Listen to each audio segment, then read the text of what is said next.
Welcome to OSG news. ముందుగా బులెటిన్ల headlines. Jal Jeevan machine అమలుపై రాష్ట్ర స్థాయి వర్క్ షాప్ లో పాల్గొన్న ఏపీ ఉప ముఖ్యమంత్రి. పేర్ని జయసుధ గోదాములో 3,000 బస్తాలు కాదు 4,840 బస్తాలు మాయం. శ్రీకాకుళం జిల్లాలో గంజాయి అక్రమ రవాణా క్రయ విక్రయాలు పూర్తిస్థాయి నిర్మూలనకు పటిష్టమైన చర్యలు. ప్రభుత్వం చేపట్టిన రెవెన్యూ సదస్సులో రాజకీయ జోక్యం లేకుండా చూడాలి నెల్లిమర్ల ఎమ్మెల్యే. రాష్ట్రంలో అత్యంత అవినీతి ఎమ్మెల్యే ఆదిరెడ్డి వాసునే, మాజీ ఎంపీ ఘాటు వ్యాఖ్యలు. గృహాలు మంజూరు చేయాలని ఆదివాసీ గిరిజన సంఘం డిమాండ్. పార్టీకి ద్రోహం చేసే పని తాను ఎప్పుడూ చేయనని ఆర్టీసీ చైర్మన్ నారాయణరావు. మాజీ సీఎం జగన్ పై ఘాటు వ్యాఖ్యలు మంత్రి ఆనం. జల్ జీవన్ మిషన్ అమలుపై రాష్ట్ర స్థాయి వర్క్ షాప్ ను ఉప ముఖ్యమంత్రి పవన్ కళ్యాణ్ బుధవారం ఉదయం ప్రారంభించారు. ఈ సందర్భంగా పవన్ మాట్లాడుతూ జల జీవన్ మిషన్ ద్వారా ప్రతి ఇంటికి పంపు, వాటి ద్వారా నాణ్యమైన మంచినీరు అందించాలనేదే లక్ష్యమన్నారు. 2019 ఆగస్టులో ప్రారంభమైనప్పటికీ నీటిని అందించడానికే పరిమితం అయ్యిందని 2024 నాటికి మరింత బలోపేతం చేసి రోజు నీటి సరఫరా చేయాలన్నారు. నరేంద్ర మోదీ గారి కళ ఇది.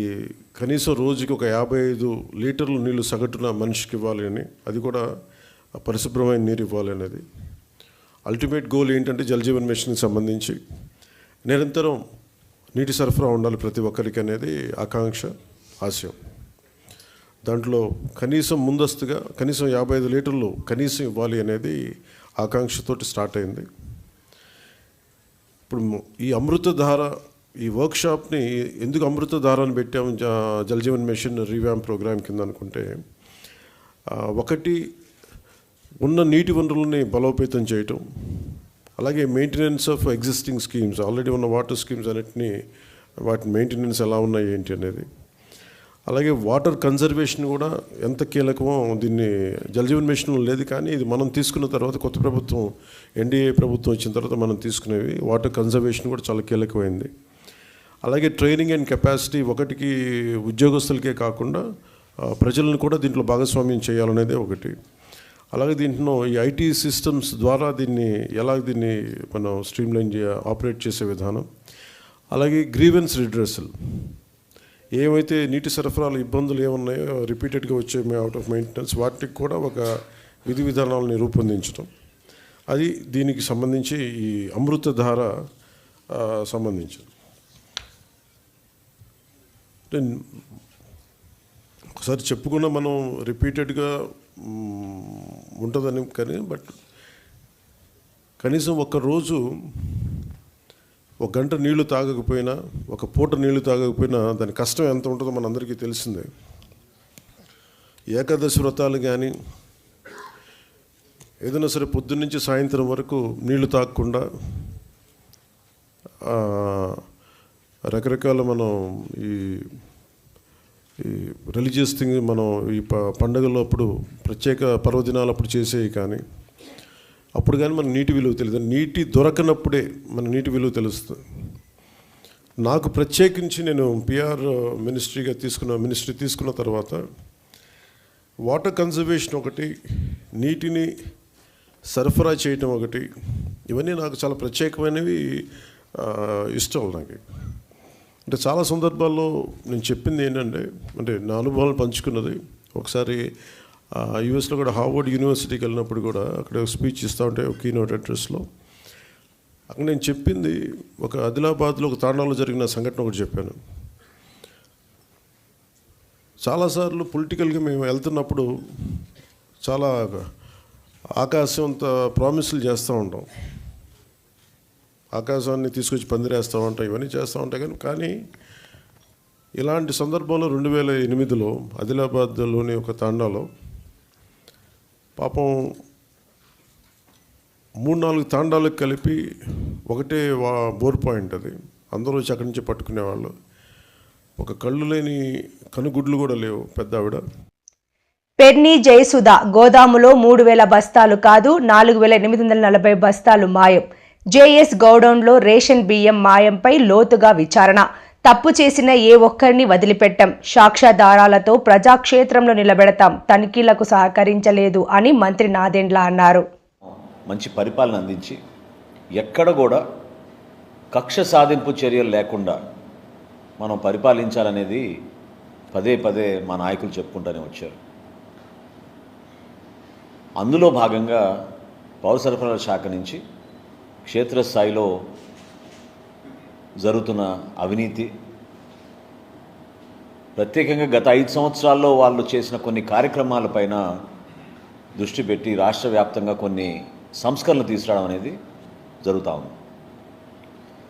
పౌర సరఫరాల శాఖకి ధాన్యం కొనుగోలు చేసిన తర్వాత రాష్ట్రంలో దాదాపు 104 గోడౌన్స్కి ఏదైతే మేము కస్టమ్ మిల్డ్ రైస్ అంటారు, సిఎంఆర్ అంటారు, ధాన్యం రైతుల దగ్గర నుంచి కొనుగోలు చేసిన తర్వాత వివిధ రైస్ మిల్స్కి మేము రాష్ట్ర వ్యాప్తంగా దాదాపు 1300 రైస్ మిల్స్కి మేము అందించి బియ్యంగా మేము మార్చిన తర్వాత కస్టమ్ మిల్డ్ రైస్ని దాదాపు 104 గోడౌన్స్లో మేము వాటిని భద్రపరుస్తూ ఉంటాం. అందులో కొన్ని గోడౌన్స్ ఇన్వెస్టర్ గోడౌన్స్, కొన్ని గోడౌన్స్ బఫర్ గోడౌన్స్, వివిధ జిల్లాల్లో అనేక ప్రాంతాల్లో ఎక్కువ దూరం ప్రయాణం చేయకుండా ప్రజలకి ప్రతి నెల మేము పబ్లిక్ డిస్ట్రిబ్యూషన్ సిస్టమ్ ద్వారా ఏదైతే మేము రైస్ కానివ్వండి, కందిపప్పు కానివ్వండి, ఆయిల్ కానివ్వండి చేరుస్తామో ప్రజలకే కాకుండా ఐసిడిఎస్ ద్వారా అంగన్వాడీ కేంద్రాలకి, అదేవిధంగా హాస్టల్స్కి కూడా, సోషల్ వెల్ఫేర్ హాస్టల్స్కి ఈ సరుకు పంపించే బాధ్యత పౌర సరఫరాల శాఖ నుంచి మేము నిర్వర్తిస్తూ ఉంటాం. ఈ 104 గోడౌన్స్లో మొన్న 26వ తారీఖున మా ఎండి గారు మనజీర్ గారు ఒక మార్పు తీసుకురావాలి, అసలు ప్రతి గోడౌన్లో ఎంత ఉంది లెక్క మనకు తెలియాలి. ఎందుకంటే ఖరీఫ్ మాసంలో మేము మరొకసారి ధాన్యం కొనుగోలు చేస్తున్న సందర్భంలో స్టాక్ ఎంత ఉంది మన దగ్గర, ఎంతవరకు మనం ధాన్యం కొనుగోలు చేయాలి, అట్ ద సేమ్ టైం ఎక్కడ ఏ గోడౌన్లో మేము ఎంత వీటిని భద్రపరచాలని దానిపైన ఒక కొత్త సాఫ్ట్వేర్ తయారు చేసి వేర్ హౌస్ మేనేజ్మెంట్ సిస్టమ్ అని ఒక కొత్త సంస్కరణ తీసుకొచ్చారు. ఇది 26వ తారీఖు నవంబర్న.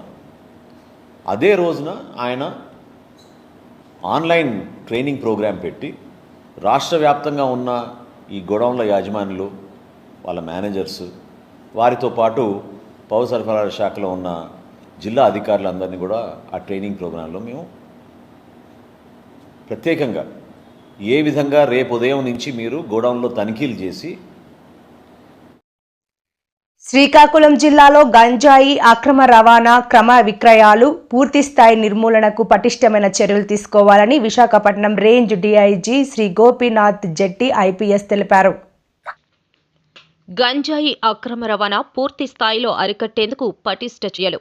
విశాఖపట్నం రేంజ్ డీఐజీ శ్రీ గోపీనాథ్ జెట్టి ఐపీఎస్ గారు శ్రీకాకుళం జిల్లాలో గంజాయి అక్రమ రవాణా, క్రయ విక్రయాలు పూర్తి స్థాయి నిర్మూలనకు పటిష్టమైన చర్యలు తీసుకోవాలని విశాఖపట్నం రేంజ్ డీఐజీ శ్రీ గోపీనాథ్ జెట్టి ఐపీఎస్ గారు మంగళవారం శ్రీకాకుళం 1వ పట్టణ పోలీస్ స్టేషన్ వార్షిక తనిఖీల్లో భాగంగా జిల్లా SP Shri KV Maheshwar Reddy IPS గారితో కలిసి రేంజ్ డీఐజీ గారు సందర్శించి అధికారులకు పలు ముఖ్యమైన అంశాలపై దిశానిర్దేశాలు చేశారు. ఈ క్రమంలో ముందుగా రేంజ్ డీఐజీ గోపీనాథ్ జెట్టి గారికి పోలీస్ సిబ్బంది గౌరవ వందనం సమర్పించారు. అనంతరం పోలీస్ స్టేషన్లో పలు ముఖ్యమైన రికార్డులు నిర్వహణ, గ్రేవ్ కేసులు, ఎన్డీపీఎస్, సైబర్ క్రైమ్, మహిళలు, చిన్నారులపై జరిగిన దాడులు, హత్యా నేరాలు తదితర ముఖ్యమైన ఫైల్ను క్షుణ్ణంగా తనిఖీ చేసి రికార్డు నిర్వహణ, కేసులు దర్యాప్తు పట్ల పూర్తి స్థాయిలో డీఐజీ గారు ఆరా తీశారు. మహిళా పోలీసులతో డీఐజీ గారు ముఖాముఖి. వార్షిక తనిఖీల్లో భాగంగా 1వ పట్టణ పోలీస్ స్టేషన్ సందర్శించిన డీఐజీ పట్టణ పరిధిలో ఉన్న సచివాలయం మహిళా పోలీసులతో ముఖాముఖిగా మాట్లాడారు. వార్షిక తనిఖీలలో శ్రీకాకుళం పట్టణ DSP CH Vivekananda, Paidipu Naidu, SI Harikrishna తదితరులు పాల్గొన్నారు. ఎలా తీసుకెళ్ళాలి, నేరాలు నియంత్రించడానికి, ముఖ్యంగా మహిళలు, ఆడపిల్లలు మరి జరిగేటువంటి నేరాలను వాళ్ళని ఎలాగ అప్రమత్తం చేయాలి వాళ్ళని అనే దాని మీద మనం ఫోకస్ చేయాలి. ఒకవేళ ఏదైనా జరిగినా కూడా మీ దృష్టికి వస్తే చెప్పాలి. చాలా వరకు చెప్పరు, అది మీడియా ద్వారానో లేకపోతే ఇంక వేరే రూపంలోనో వచ్చేదాకా డైరెక్ట్గా కొన్ని చెప్పడానికి ఇష్టపడరు. అలాంటి వారిని మీరు మోటివేట్ చేసి ఏదైనా జరిగినప్పుడు వెంటనే పోలీస్ స్టేషన్ తెలియజేసేటట్టు మీరు చర్యలు తీసుకోవాలి. ఇంకేమనంటే మీరు చెప్పండి అమ్మా, అంతా మేమే మాట్లాడుతున్నాం మీ గురించి.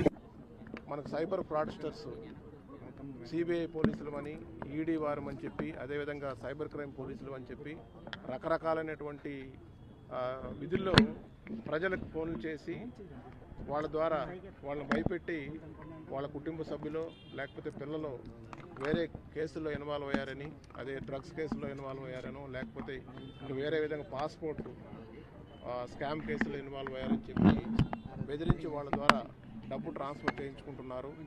ఇలాంటి వారి పట్ల ప్రజలందరూ కూడా అప్రమత్తంగా ఉండాలి. ఎక్కడ కూడా డిజిటల్ అరెస్ట్ అనేటువంటిది లేవు.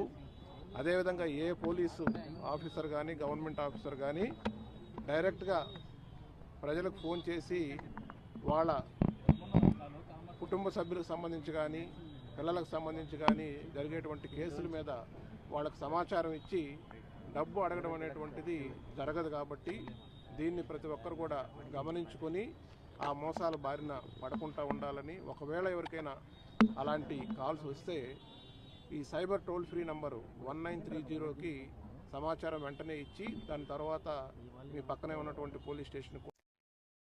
ప్రభుత్వం చేపట్టిన రెవెన్యూ సదస్సులో రాజకీయ జోక్యం లేకుండా చూడాలని నెల్లిమర్ల ఎమ్మెల్యే లోకం నాగమాధవి అన్నారు. విశాఖలో జరిగిన ప్రాంతీయ రెవెన్యూ సదస్సులో ఆమె మాట్లాడారు. రాజకీయ నాయకులు ఆ సదస్సులో ఉండటం వలన బాధ్యతలు తమ గోడును వినిపించుకోవడానికి రావడానికి ముందుకు రావట్లేదని అన్నారు. అది కూడా నేను ఇప్పుడు సబ్మిట్ చేస్తున్నాను.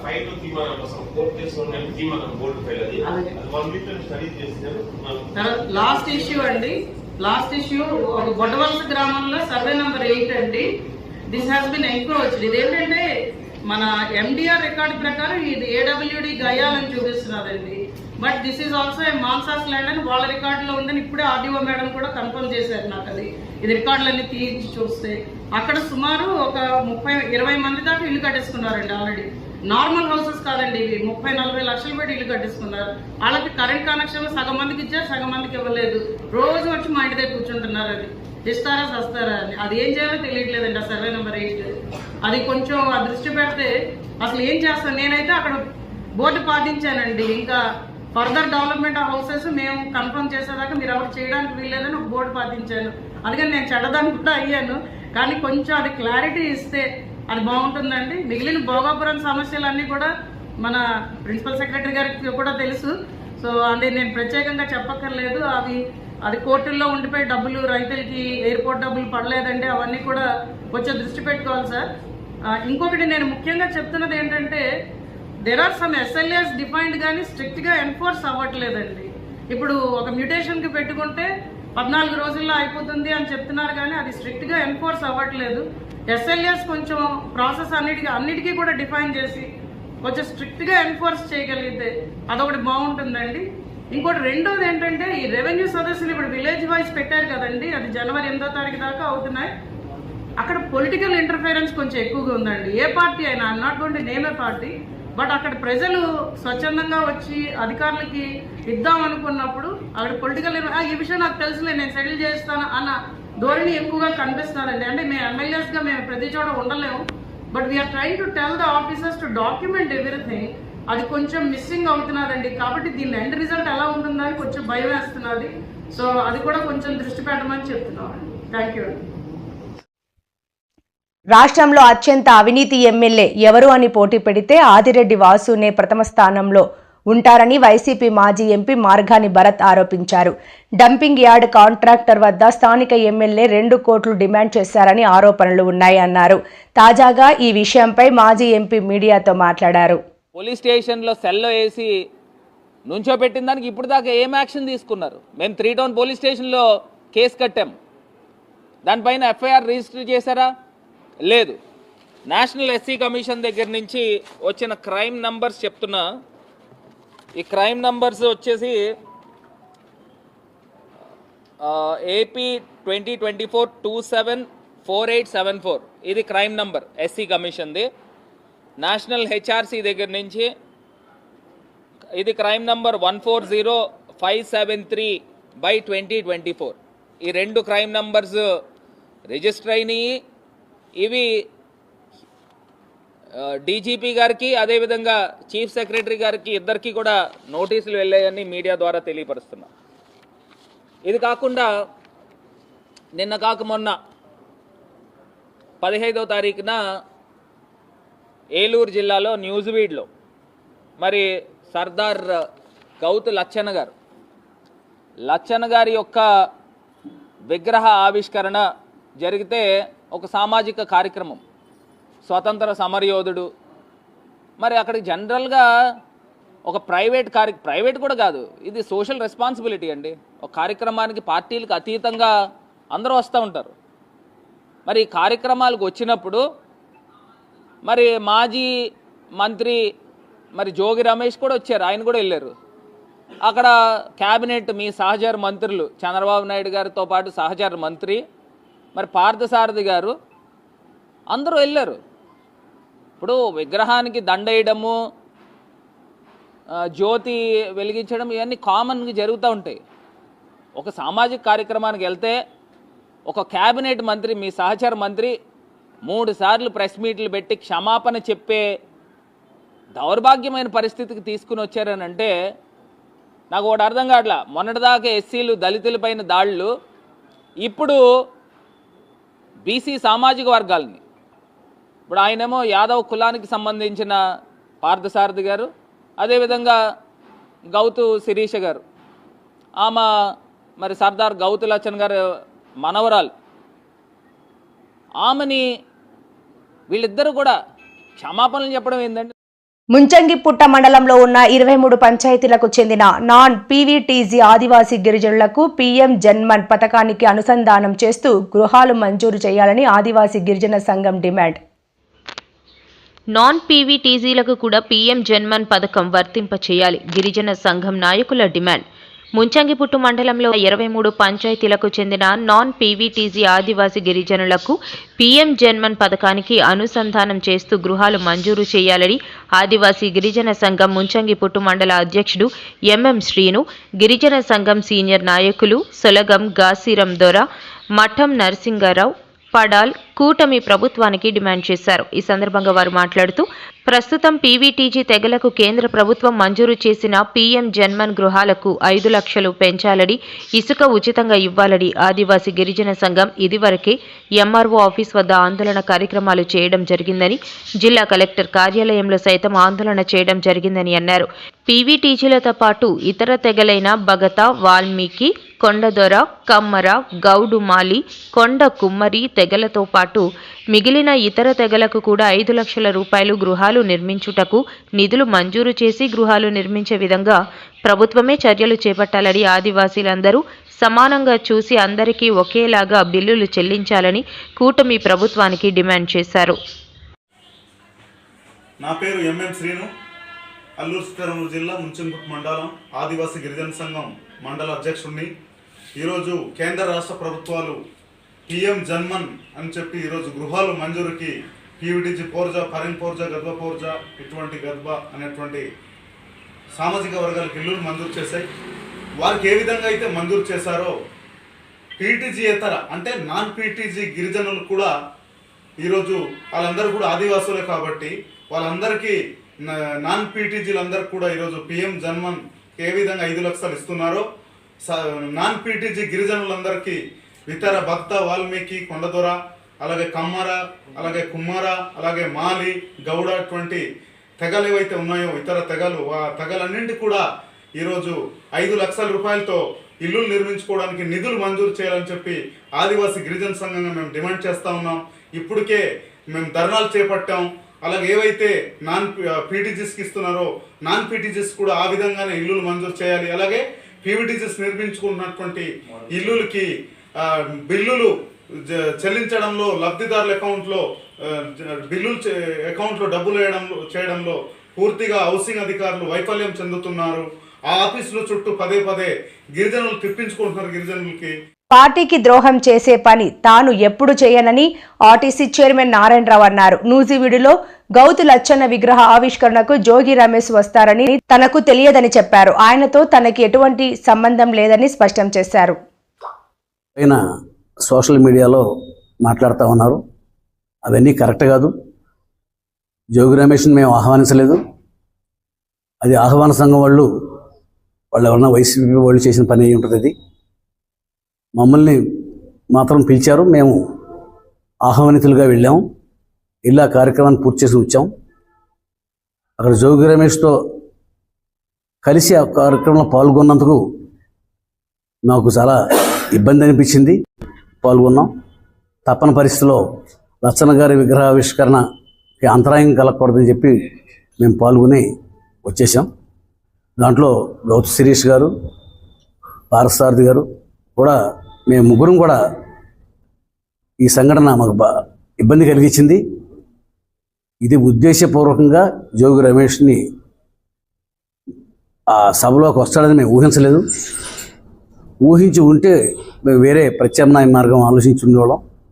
తీరా వెళ్ళిన తర్వాత, జరిగిన తర్వాత దాన్ని అవాయిడ్ చేయలేక ఆ కార్యక్రమాన్ని కొనసాగించాం. దీనివల్ల పార్టీ శ్రేణులు కొంతమంది అపోహలు ఇబ్బంది పడి ఉంటారు. ఇది ఉద్దేశపూర్వకంగా జరిగింది కాదు. జోగి రమేష్ను మేము ఆహ్వానించలేదు. జోగి రమేష్తో మాకు ఏ రకమైన సంబంధాలు లేవు. అతను మాకు రాజకీయ ప్రత్యర్థి. ఇది అనుకోకుండా విగ్రహావిష్కరణలో అనుకోకుండా ఒకే కార్యక్రమంలో పాల్గొల్సి రావటం దురదృష్టకరం. దీని గురించి సోషల్ మీడియాలో అర్థం చేసుకోలేక అపార్థం చేసుకొని కొంతమంది రకరకాలుగా పోస్టింగ్ పెడతా ఉన్నారు. ఇది కాదు. ఇది మేము పార్టీకి విధేయులు. గౌతు లచ్చన్న గారు అమ్మాయి మనవరాలు శిరీష్ కానీ, పారసారథి గారు కానీ, మేము కానీ తెలుగుదేశం పార్టీకి ముఖ్యమైన నాయకులం. మేము విధేయులం. ఆ పార్టీ శ్రేయస్సు తప్ప మాకు ఎవరి శ్రేయస్సు మాకు ముఖ్యం కాదు. చంద్రబాబు నాయుడు గారికి, వారి కుటుంబానికి నేను రాజకీయంగా చాలా అభిమానిని. నేను పార్టీ కోసం, పార్టీ నాకు చాలా అవకాశాలు ఇచ్చింది. పార్టీకి ద్రోహం చేసే పని నేను ఎప్పుడు చేయను. ఇది యాదృచ్ఛికంగా అనుకోకుండా జరిగింది, అయిష్టంగా జరిగింది. మేము దీన్ని ఇష్టపూర్వకంగా ఏమీ భావించలేదు. చాలా మళ్ళీ ఇటువంటి సంఘటన పునరావృతం కాకుండా, రిపీట్ కాకుండా జాగ్రత్తలు తీసుకుంటాం. ఎవరైనా ఆహ్వానిస్తుంటే ఆ ఆహ్వానానికి ఎవరెవరు వస్తున్నారు, ఎవరెవరిని పిలవాలి, అది మేము నిర్దేశించి ఇటువంటి సంఘటన మళ్ళీ పునరావృతం కాకుండా చూసుకుంటాం. దయచేసి కార్యకర్తలు కానీ లేకపోతే సోషల్ మీడియా రాసేవాళ్ళు కానీ అర్థం చేసుకోవాల్సిందిగా కోరుతాం. మాజీ సీఎం జగన్ పై ఘాటు వ్యాఖ్యలు. మంత్రి ఆనం 2019లో నీటి సంఘాలు ఎన్నికలు ఎందుకు జరపలేదు, దానికి సమాధానం చెప్పాలని జగన్మోహన్ రెడ్డిపై విమర్శలు చేసిన మంత్రి ఆనం. ఈ మేరకు మంత్రి ఈరోజు మీడియాతో మాట్లాడారు. సక్రమంగా నీటిపారుదల వ్యవస్థని వాళ్ళు చేసుకోవడానికి ముందుకొస్తే ఆ ఎన్నికలు మీరు పెట్టలా. రైతులతో కలిసి ప్రయాణం చేసే ధైర్యం మీకు లేదు, మీ పార్టీకి లేదు. కాబట్టే మీరు 5 సంవత్సరాలు సాగునీటి ఎన్నికలకి తిలోదకాలు ఇచ్చారు. ఆనాడు ఉన్నటువంటి రైతులే ఈనాడు కూడా. ఒక్క రైతు పేరు ఎక్కడా మార్చలేదు, పెంచలేదు. మరి మీకు ఎందుకు భయం? ఆనాడు మీరు అన్నారు కదా 151 సీట్లు వచ్చాయని, ఒక్క పార్టీకే వచ్చాయని. మరి మీరు ఎందుకు ఎన్నికలు పెట్టుకోలేకపోయారు రైతులతో? రైతుల పట్ల మీకు చిత్తశుద్ధి లేదు, మీకు ప్రాజెక్టులు చేయాలనే కోరిక లేదు. పోలవరం ప్రాజెక్టు బాగా జరుగుతున్నదాన్ని నిర్వీర్యం చేశారు. మేము కట్టినటువంటి ప్రాజెక్టులు, బ్యారేజీలు 10% ఉంటే 5% ప్రారంభించి పేర్లు వేసుకొని దాన్ని ప్రారంభించేసిపోయారు నెల్లూరులోనే. కనీసం మీకు విజ్ఞత ఉండాలి మాట్లాడడానికి. నెల్లూరు బ్యారేజ్ ఎవరు తెచ్చారో ఆనాడు ఎమ్మెల్యేగా ఉన్నటువంటి వివేకానంద రెడ్డి శ్రమపడి ఆనాడు ఉన్నటువంటి ప్రభుత్వం మీద ఒత్తిడి తెచ్చి 120 సంవత్సరాలు అయిపోయిన బ్యారేజ్ ఏ రోజైనా ప్రమాదం జరగద్ది, నెల్లూరు డెల్టా నష్టపోద్ది అని చెప్పి నాడున్నటువంటి కాంగ్రెస్ ప్రభుత్వాన్ని ఒప్పించి బ్యారేజ్ మంజూరు చేయించారు. అలాగే సంగం బ్యారేజ్ అది కూడా అలాగే జరిగింది. ఆ బ్యారేజీలు 70-80% అటు కాంగ్రెస్ ప్రభుత్వం, ఇటు తెలుగుదేశం ప్రభుత్వం చంద్రబాబు నాయుడు నాయకత్వంలో 90% మేము పూర్తి చేసి అక్కడ పెడితే మీరు 5 ఏళ్ళు 5% పూర్తి చేయలేక పేర్లు రాసుకోవడానికి టెంకాయలు కొట్టిపోయారు. ఇది మీ వ్యవహారం. పోలవరం సర్వనాశనం చేశారు. సోమశిల ప్రాజెక్టు మీ పాపమే కదా ఇవాళ మేము మోస్తున్నాం. సోమశిల ప్రాజెక్టు ఎవరి పాపం? మీ వైసీపీ పాపమే, మీ జగన్మోహన్ రెడ్డి పాపమే మేము మోస్తున్నాం. ఈ గోవర్ధన్ రెడ్డి పాపమే నేను మోస్తున్నా ఇవాళ. కాదా చెప్పండి? సోమశిల ప్రాజెక్టు ఎందుకు దెబ్బతిన్నది? గేట్లు ఎందుకు కొట్టుకుపోయాయి? అక్కడున్న సోమేశ్వర ఆలయం ఎందుకు కొట్టుకుపోయింది? మీరేం చేశారు? పైనున్న అన్నమయ్య ప్రాజెక్టుకి 7 కోట్ల రూపాయలు ఇచ్చి గేట్లు ఓపెన్ చేయడానికి గ్రీసుకు కావాలని అడిగితే మీరు 7 రూపాయలు ఇవ్వాల. కడప జిల్లా, ఆనాడు ఉన్నటువంటి ముఖ్యమంత్రిది కడప జిల్లా. అన్నమయ్య ప్రాజెక్టు తీరా కొట్టుకుపోయిన తర్వాత కనీసం చూడని పోలా మీరు. మీకు ఇంకా విజ్ఞత ఎక్కడుంది రైతుల గురించి, ఇరిగేషన్ ప్రాజెక్టుల గురించి మాట్లాడడానికి? మేము వచ్చాము అధికారంలోకి. అధికారంలోకి వచ్చిన వెంటనే ముఖ్యమంత్రి గారిని కోరితే 3 మాసాల్లోనే ప్రత్యేక పరిశీలన కింద అక్కడికి వచ్చాడు, చూశాడు, పనులు చేయమని